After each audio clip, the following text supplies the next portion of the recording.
गुजरात के भरूच के एक गांव में चर्म रोग को दूर करने के लिए दूर दूर से लोग यहां स्नान करने पहुंचते हैं। गुजरात के भरूच जिले के झगड़िया तालुका स्थित सरसाड़ गांव में एक अनोखी मान्यता प्रचलित है। यहां बहने वाले जल प्रवाह को गुप्त गंगा यानी गुप्त गोदावरी माना जाता है। श्रद्धालुओं का मानना है कि इस जल में चर्म रोग को दूर करने की शक्ति है। यही कारण है कि दूर दूर से लोग यहां स्नान करने पहुंचते हैं। आस्था के अनुसार इस जलधारा का स्रोत कहाँ है, ये आज भी रहस्य बना हुआ है। किंवदंती है कि पाटन के राजा सिद्धराज जय सिंह को चर्मरोग हो गया था और उनके राजवैघ ने नासिक में बहने वाली गोदावरी में स्नान करने की सलाह दी थी। जब राजा अपने काफिले के साथ नासिक की यात्रा पर निकले तो झगड़िया के सरसाड़ गांव में उनकी तबीयत बिगड़ गई। उन्होंने गोदावरी का स्मरण किया और तभी यहाँ एक जलधारा प्रकट हुई, जिसमें स्नान करने से उनका रोग समाप्त हो गया।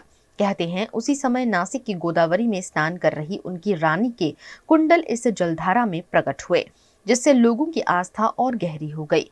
इसके बाद राजा ने यहाँ सिद्धेश्वर महादेव मंदिर का निर्माण कराया। आज भी हजारों श्रद्धालु इस जलधारा में स्नान कर चर्मरोग से मुक्ति पाने की उम्मीद लेकर आते हैं। स्थानीय लोग इसे नर्मदा के दर्शन के साथ गोदावरी में स्नान करने का सौभाग्य मानते हैं। श्री सरसाड़ गामना અહીં ગુપ્ત ગોદાવરી ધામ પર આપણે આવેલા છે। અહીં માતાજીની કૃપાથી જે કોઈ ભાવિ ભક્તો અહીં સ્નાન કરે છે, આસ્થા રાખી અને સામે સિદ્ધેશ્વર મહાદેવના દર્શન કરે છે, તેમના શારીરિક કોઈ પણ જાતની સમસ્યા હોય તે દૂર થાય છે। આ પાણી નાસિક ત્રંબકથી આવેલ છે અને અહીં આગળનો રસ્તો કોઈ છે નહીં, એટલા માટે એનું ગુપ્ત ગોદાવરી નામ આપેલું છે। અને અહીંયા કેટલા વર્ષોથી 24 કલાક અખંડ પાણી ચાલુ રહે છે। જે રીતના આ જોઈએ છે એ જ રીતના પાણી પડ્યા જ કરે છે।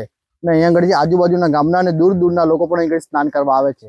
શ્રાવણ મહિનાનો વધારે પડતો મહિમા છે અહીં આગળ આવવામાં, અને દરરોજ જ લોકો પબ્લિક અવારનવાર આવ્યા જ કરે છે અને કેટલા ભાઈ ભક્તોનું કામ સંપૂર્ણ રીતના થઈ જાય છે અને શારીરિક બી સમસ્યાઓ બધી દૂર થાય છે।